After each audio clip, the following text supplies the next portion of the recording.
Ustaz Somad, saya ini sudah tidak sholat Pak Ustaz. Umurmu berapa? 40 tahun Pak Ustaz. Tobatnya kapan? Baru tadi pagi.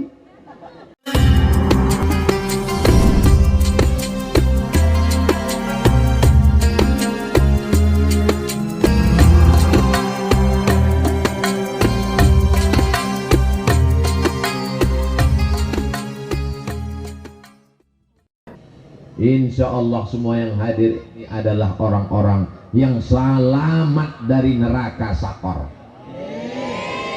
Masalakakum fi sakor, kenapa kalian masuk neraka sakor? Apa jawab mereka? Lam naku minal musallin, kami masuk neraka sakor karena tidak sholat. Ustaz Somad, saya ini sudah tidak sholat Pak Ustaz. Umurmu berapa? 40 tahun Pak Ustaz.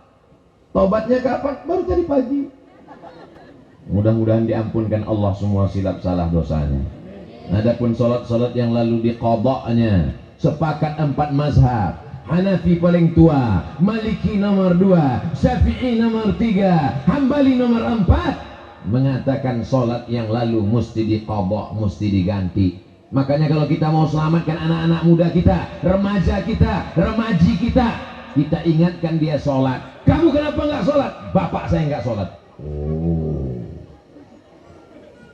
anak bapak kencing berlari, anak kencing maraton. Kita semua akan mati, masuk ke liang lahat, dimakan cacing tanah. Tapi Allah Maha Kuasa, kita akan bangkit. Innama amruhu idza arada syai'an ay yaqula lahu kun fayakun. Kita akan bangkit di padang mahsyar. Dan yang pertama kali ditanya adalah, what is your name? Bukan kumaha atuh dama. Bukan itu pertanyaannya. Yang ditanyakan adalah sholat. Sholatuhu, sholatnya. In sholat, kalau sholatnya baik, sholatnya khusyuk, sholatnya penuh, sholal amalu kulluh, amal yang lain menjadi baik. Ada orang sopan, santun, baik, suka bertetangga, tidak menyakiti hati orang, tapi dia tidak sholat. Baik apa tidak baik? Setengah baik. Dia sudah agak-agak baik, dia kelihatannya baik. Yang penting kan sopan, yang penting kan baik, yang penting kan suka nyumbang. As-salatu imaduddin, salat adalah tiang agama. Pentas ini bisa tegak berdiri karena tiang. Tiang kalau sudah tumbang, hancur lebur. Di atas WC apa tempat wudhu? Ini bisa air ratusan liter di atas, bisa kokoh tegak berdiri karena tiang. Listrik kita bisa terang benderang karena ada tiang. Masjid kita bisa berdiri karena ada tiang besi cor kuat. Begitulah sholat kita. Dari tadi kok sepertinya ada yang megang kaki saya, rupanya lampunya jerak sendiri. Siapa yang megang-megang kaki? Saudara yang dimuliakan Allah Subhanahu wa Ta'ala, maka tiang agama adalah sholat. Kalau sampai sholat tidak lagi ditegakkan, hancur negeri kita ini. Alhamdulillah masih ada pemimpin-pemimpin kita yang sholat. Bapak Kapolsek sholat, tentara sholat, semua yang ada di sana sholat. Tak usah senyum, tak kelihatan. Siapa yang tidak sholat? Suami yang tidak sholat, istri yang tidak sholat. Mohon maaf, jangan tersinggung. Janji? Istri yang punya suami tidak sholat, berarti selama ini dia satu tempat tidur dengan babi hutan. Kalau ada suami yang tersinggung, berarti dia, bukan saya yang ngomong. Mudah-mudahan selesai tausiah ini yang gak sholat jadi sholat. Istri-istri yang selama ini diperintahkan suaminya disuruh sholat, Ustaz Somad, jangan nangis. Suami saya nggak sholat. Kenapa kau nikah sama dia? Saya pun juga dulu nggak sholat. Terus saya pikir hidup ini akan berakhir dan saya akan mati, Pak Ustadz. Nanti kalau saya mati, saya bawa apa? Ada orang mati bawa mobil? Ada. Videonya dikirim ke saya, dia mati sama mobilnya, mobil kredit lagi. Ada orang mati bawa uang? Dulu saudara kita kalau meninggal dunia dibawakan uang. Sekarang pakai uang palsu karena takut kuburnya dibongkar maling. Dulu maling takut sama hantu, sekarang hantu takut sama maling. Yang kekal abadi, yang akan dibawa mati menghadap Allah hanyalah amal, dan tiang daripada amal adalah sholat. Makanya ibu-ibu kalau cari mantu, carilah menantu yang sholat. Dan orang yang sholat itu pasti soleh. Orang yang soleh itu suka Ustadz menjebak melulu. Bu, saya mau minang anak ibu. Jangan tanya kau sholat atau tidak. Gimana caranya?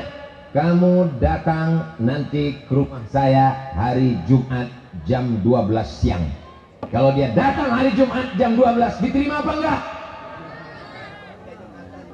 Jangan terima, karena dia enggak sholat Jumat.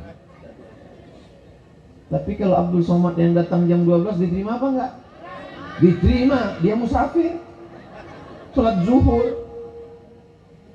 Saya mau nerima menantu saya itu calon dokter, Pak Ustadz. Ibu terima? Saya terima, Pak Ustadz. Gimana ibu tahu dia sholat?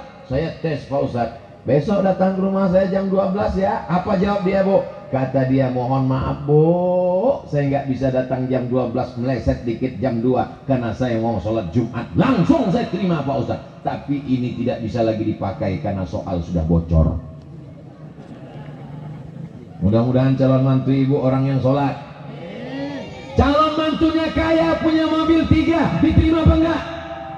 Diterima. Orangnya ganteng, putih, rambutnya ikal pirang, diterima apa enggak? Diterima, tapi enggak sholat.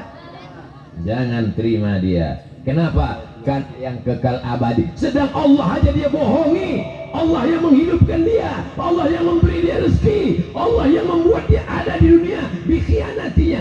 Apalagi anakmu, Beb.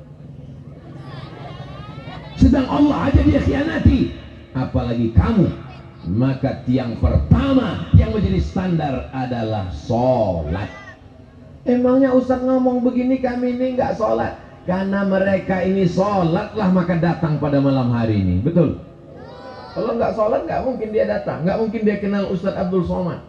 Buktinya saya masuk ke pedalaman di kampung, saya angkat tangan, apa kabar Pak? Dia cuek aja, dia nggak kenal sama Ustadz Somad. Kenapa? Dia nggak sholat.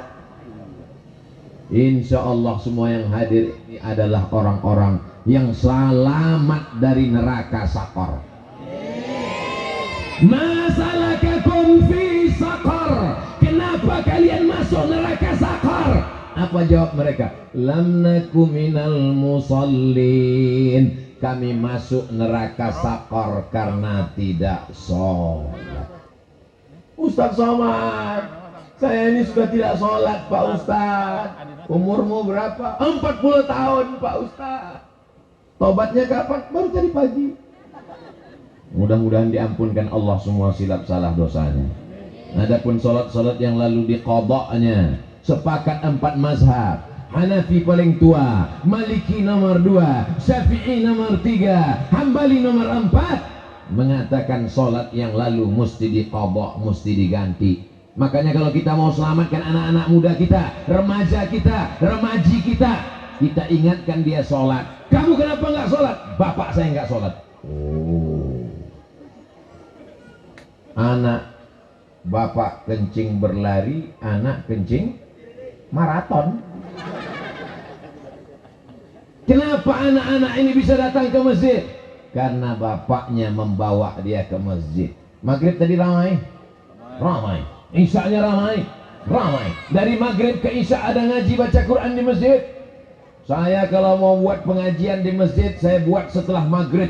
Kecuali malam ini karena kita kajian khusus. Tapi kalau kajian di masjid, Ustaz Somad bisa datang ke masjid kami? Bisa, insya Allah. Waktunya Pak Ustaz habis maghrib. Kenapa Ustaz buat pengajian habis maghrib? Supaya jamaah paling tidak sholat 2 kali, sholat maghrib dan sholat isya. Kalau dibuat pengajian setelah isya, Ustaznya datang, jamaahnya belum datang. Diumumkan di masjid, kepada semua jamaah harap datang ke masjid. Ustaz sudah nunggu setengah jam. Tapi kalau sholat maghrib, insya Allah orang datang semua. Hayya 'alas shalah.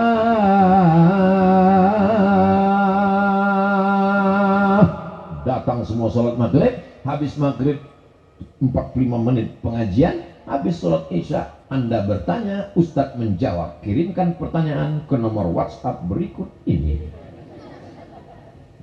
Karena jamaah ini dia ingin bertanya. Dia tidak bisa tanya ke Ustadz Somad melalui YouTube.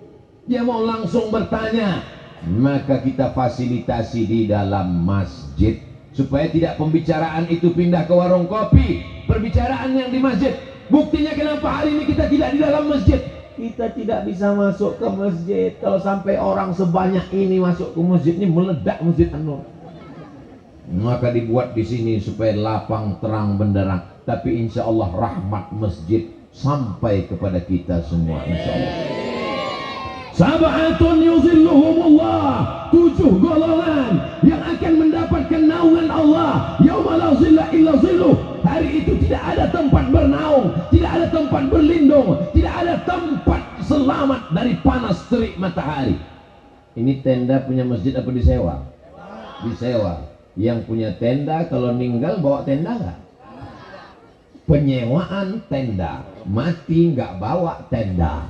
Tapi ada orang yang di padang mahsyar dapat tenda, yang lain kepanasan, tenggelam dengan keringatnya sampai mata kaki, sampai ke betis, sampai ke lutut, sampai ke pinggang, sampai ke dada, sampai ke leher, tenggelam. Tapi ada orang yang di padang mahsyar tenang, adem, ayem, tentram. Kenapa? Karena dia dapat lindungan. Siapa itu?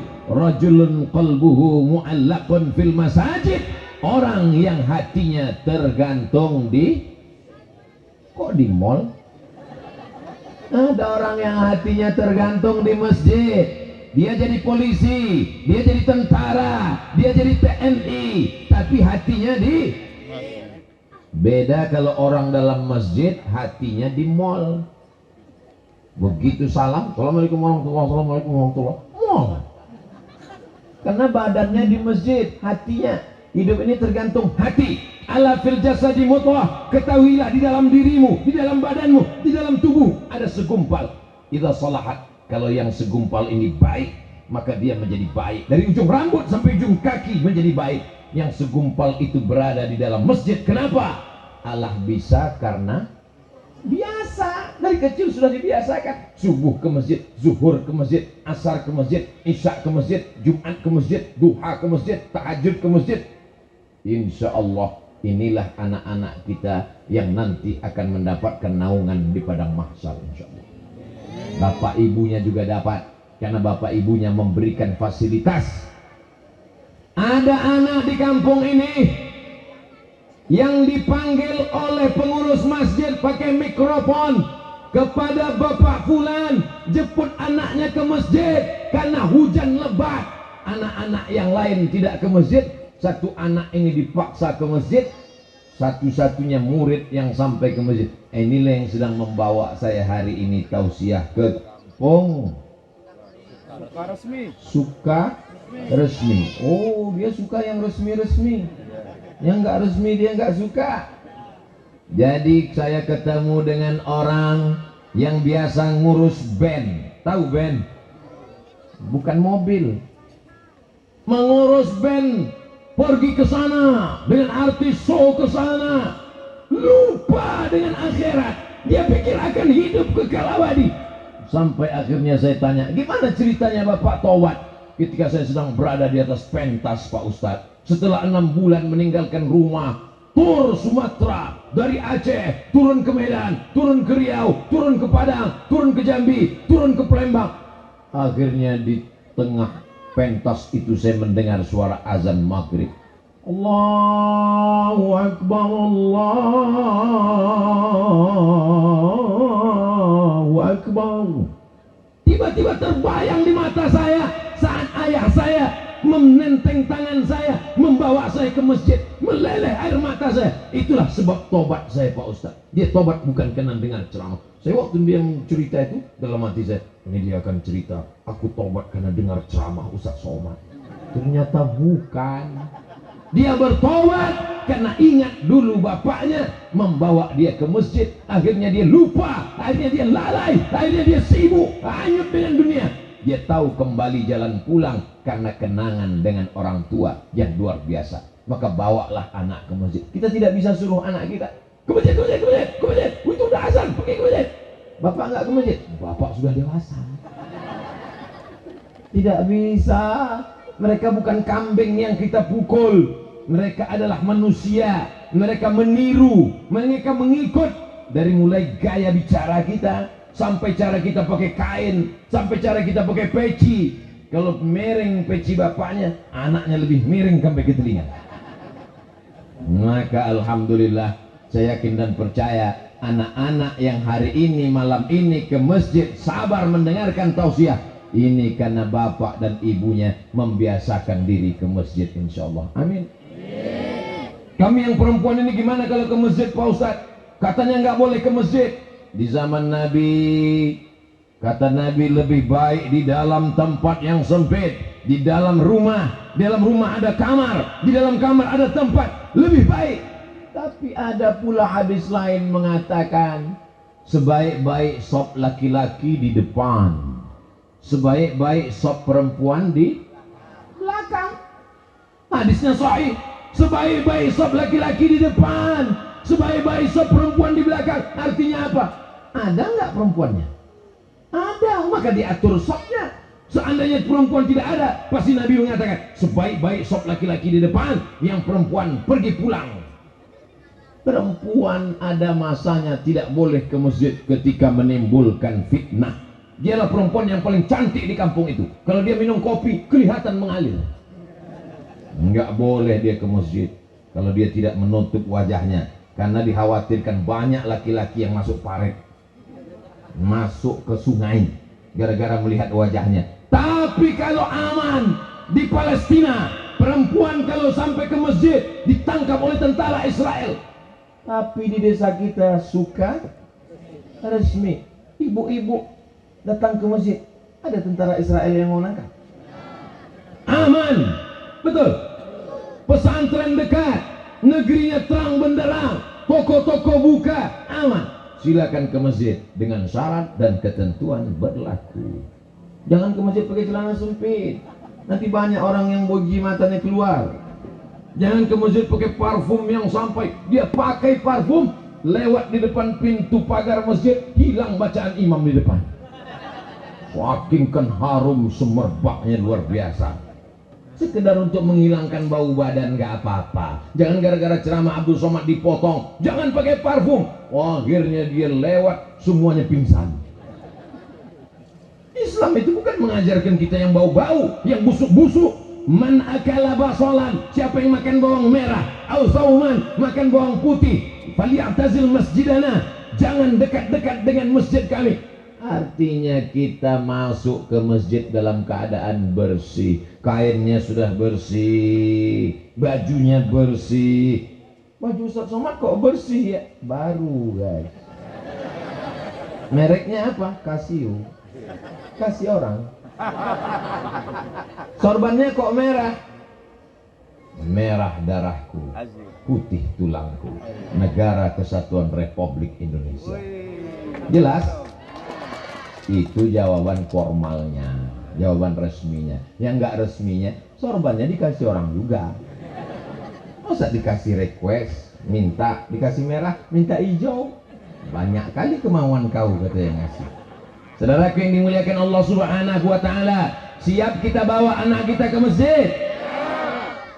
Bukti ceramah ini berhasil bukan karena orang ramai. Bukti ceramah ini berhasil bukan karena pentasnya yang besi, bukan karena lampunya yang terang. Tapi kita lihat besok sholat subuh. Kalau sholat subuh bertambah dari biasanya, berhasil. Tapi kalau tak bertambah, tolong jangan kasih tahu. Aku merasa terhina dengan kegagalan ini. Insya Allah besok subuh bertambah agak 2-3 sop insya Allah. Yang mewakafkan tanah masjid ini entah siapa, saya tidak tahu, tapi pahalanya mengalir ke makam mereka. Inilah amal jariah. Idza mata al-insan, kalau manusia mati, inqata'a, mati manusia, putus amalnya. Ibu yang rajin sholat duha,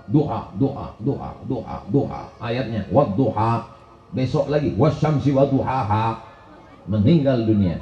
Apakah setelah mati masih bisa sholat duha? Putus. Seandainya sudah meninggal dia tetap sholat duha, lagi suaminya, rumah itu dijual, harga murah, ada hantunya. Tapi ada yang kekal abadi. Mana dia? Waladun salihun, anak yang soleh. Bangun mereka di tengah malam, dibentangnya sajadah, digelarnya sajadah, menetes air matanya. Apa kata dia? Rabbil firli wali walidayya warhamhuma kama rabbayani shaghira. Orang tua saya sudah meninggal dua-duanya. Ayah meninggal, emak meninggal. Tapi saya yakin dan percaya tausiah saya malam ini di Pulau Jawa, di Sukabumi, di Sukaresmi, suka-suka nih, mengalir pahalanya sampai ke makam mereka di Pulau Sumatera insya Allah. Apa yang Ustaz cari ceramah keliling ini? Tak ada, hanya membahagiakan orang tua. Bapak ibu akan dibahagiakan oleh anak-anak. Wa qul i'malu, beramallah. Memangnya kalau kita beramal, yang melihat amal kita siapa? 3. Fasayarallahu amalakum, yang melihat amalmu Allah. Siapa lagi? Wa rasuluhu, Rasulullah sallallahu alaihi, wal mu'minun, Allah, Rasul, mukminun, orang siapa yang dimaksud orang beriman yang melihat amal kita? Dalam tafsir Ibnu Katsir dikatakan, yang melihat amal kita orang beriman adalah almarhum almarhumah. Ini sholat anakmu, ini anakmu jadi imam, ini anakmu tausiah, ini anakmu sedekah, ini anakmu datang pengajian. Kita di dalam liang lahat dikirimkan gambar berita tentang mereka. Tapi kalau kita sudah mati, dikirimkan berita anak kita, anakmu sedang sakau, anakmu yang kedua LGBT, anakmu yang keempat mabuk, anakmu yang kelima entah kenapa hilang dia dari peredaran. Insya Allah ketika kita mati, kita akan melihat dengan mata kepala kita amal anak-anak kita itu baik semuanya insya Allah. Berkat Sayyidina wa Maulana Muhammad sallallahu alaihi ala Muhammad sallallahu alaihi wasallam, sallallahu ala Muhammad sallallahu alaihi wasallam. Ya Nabi salam alaika, ya Rasul salam alaika, ya Habibi salam alaika, salawatullah alaika. Sayang kepada Nabi Muhammad? Sayangkah kita kepada Nabi Muhammad? Buktinya mana? Orang yang hanya mengucapkan sayang cinta, tak ada bukti, berarti kalau tak gombal gembel. Mana buktinya kau sayang kepada Nabi Muhammad? Nih bukti sayang kepada Nabi Muhammad, warisannya dijaga. Nabi Muhammad tidak meninggalkan kerajaan. Bapak ibu yang pergi umrah ke kota Madinah, ada melihat kursi Nabi Muhammad dari emas? Ada melihat istana Nabi Muhammad yang menjulang tinggi? Tidak ada. Raja Fahad ada istananya di Jabal Abi Qubais. Ada raja-raja Saudi Arabia. Muhammad sallallahu alaihi wasallam tidak meninggalkan apa-apa. Yang ditinggalkannya mana? Nih warisannya masjid. Sampai hari ini masjidnya masih tetap terjaga, karpetnya masih tetap terbentang, jendelanya hebat besar, tidak pakai jeruji besi, menunjukkan aman, tak ada maling. Betul? Masya Allah, tabarakallah. Ini semuanya adalah umat Muhammad sallallahu alaihi wasallam. Tak tahu kita entah dari mulut yang mana doa itu terkabul, terketuk pintu langit. Mereka meminta doa, masukkan Ustaz Abdul Somad ke dalam surga. Abdul Somad masuk surga bukan karena ibadahnya, tapi Abdul Somad masuk surga karena doa orang beriman. Di dalam sholat itulah kita sedang mendoakan saudara kita. Mana ada saya doakan orang dalam sholat? Ada. Mana dia? Assalamu alayka ayyuhan nabiyyu. Salam dari Sukaresmi sampai ke Masjid Nabawi untuk Nabi Muhammad sallallahu alaihi wasallam. Setelah Nabi Muhammad dapat salam, assalamu alayka ayyuhan nabiyyu wa rahmatullahi wabarakatuh, baru semua kita dapat salam, wassalamu alayna wa ala ibadillahis sholihin. Syahadat kita diulang satu hari berapa kali? Tahiyatul masjid, asyhadu an la ilaha illallah wa asyhadu anna muhammadan Rasulullah. Qabliyah subuh, asyhadu an la ilaha illallah wa asyhadu anna muhammadan Rasulullah. Salat subuh, salat duha, qabliyah zuhur, salat zuhur, ba'diyah zuhur, qabliyah asar, salat asar, qabliyah maghrib, salat maghrib, ba'diyah maghrib, qabliyah isya, salat isya, ba'diyah isya, salat tahajud, salat witir. Syahadatnya diulang sampai pada akhirnya dia mati dalam mengucapkan la ilaha. Orang yang tidak sholat tidak akan mungkin dia husnul khatimah. Susah dia mengucapkan la ilaha illallah. Bolak-balik ustaz kiai ajengan datang berbisik ke telinganya, la ilaha illallah. Yang menang Real Madrid apa Barcelona?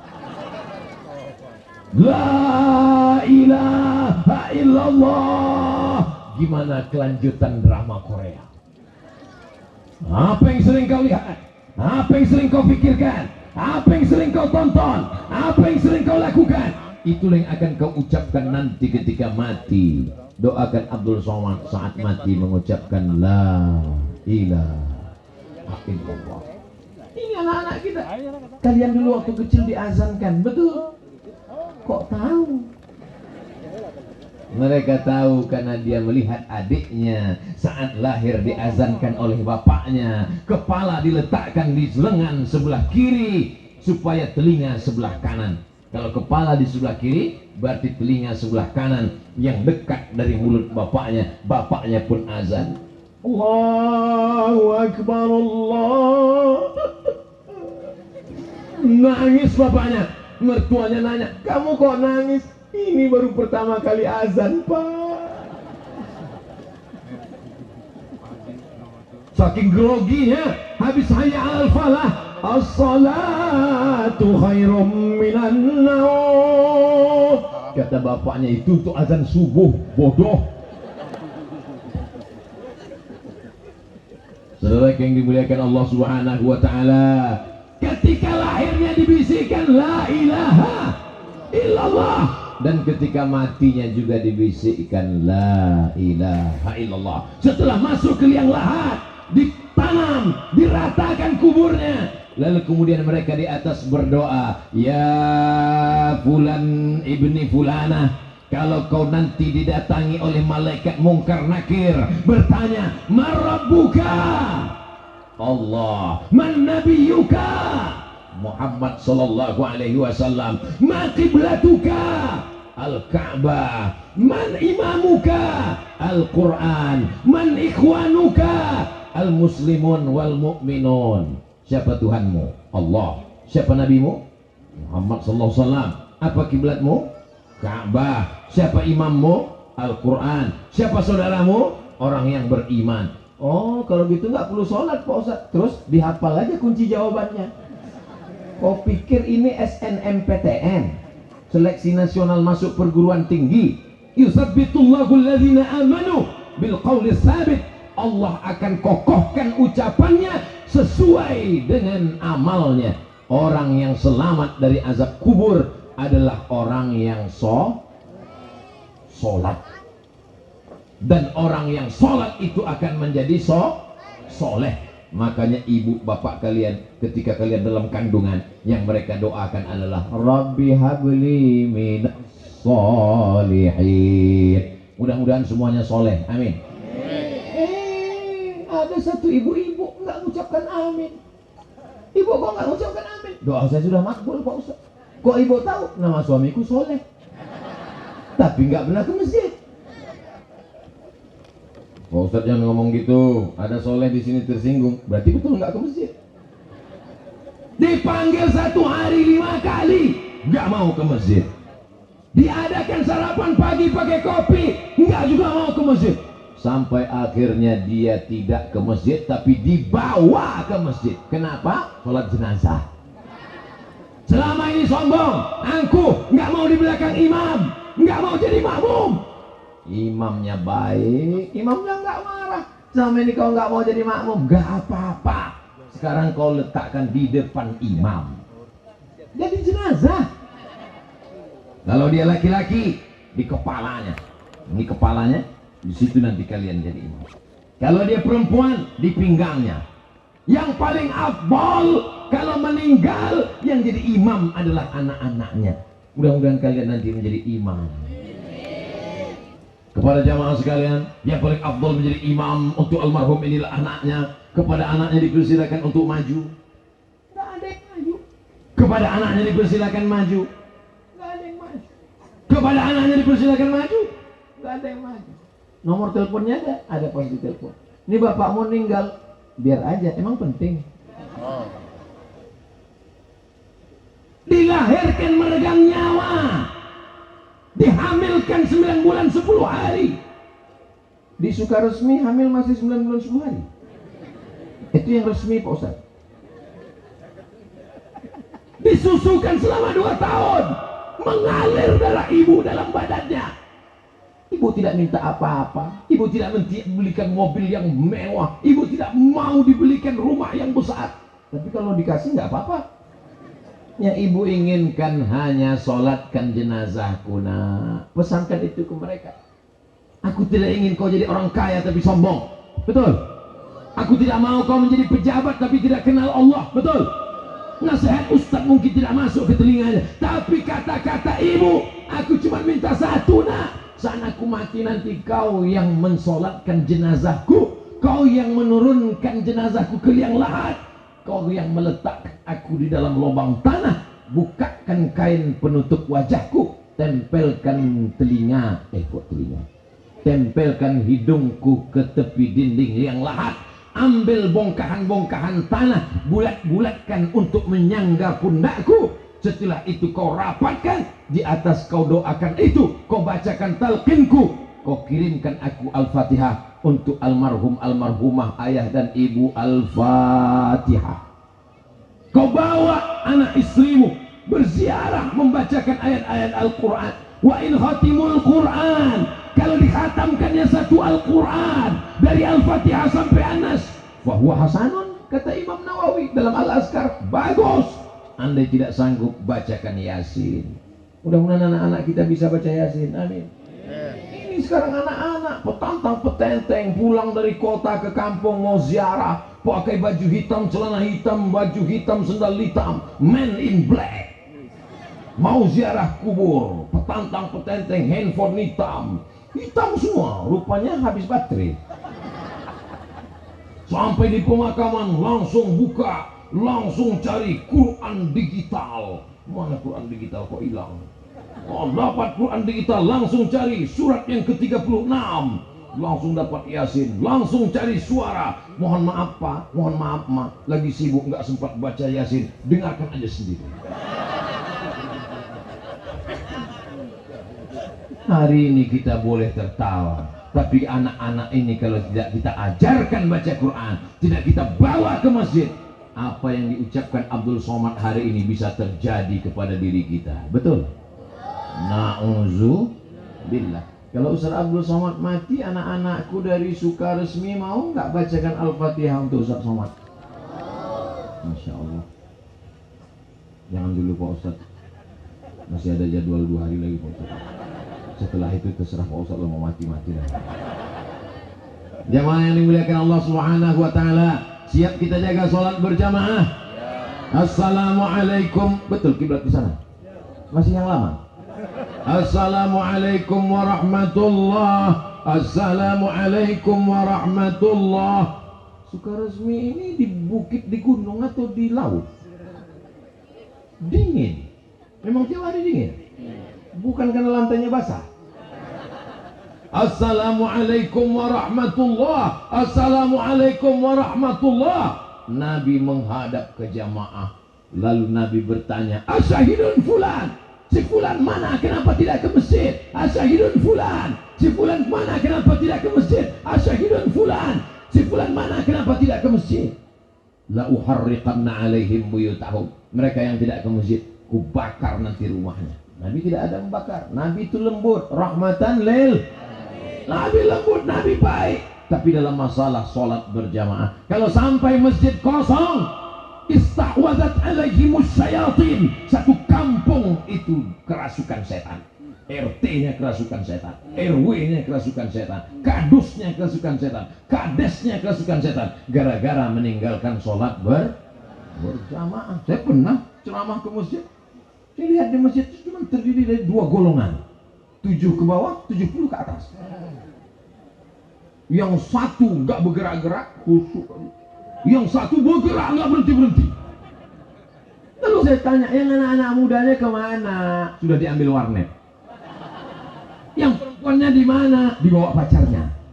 Ibu-ibunya kemana? Diambil drama Korea. Bapak-bapaknya kemana? Nonton bola.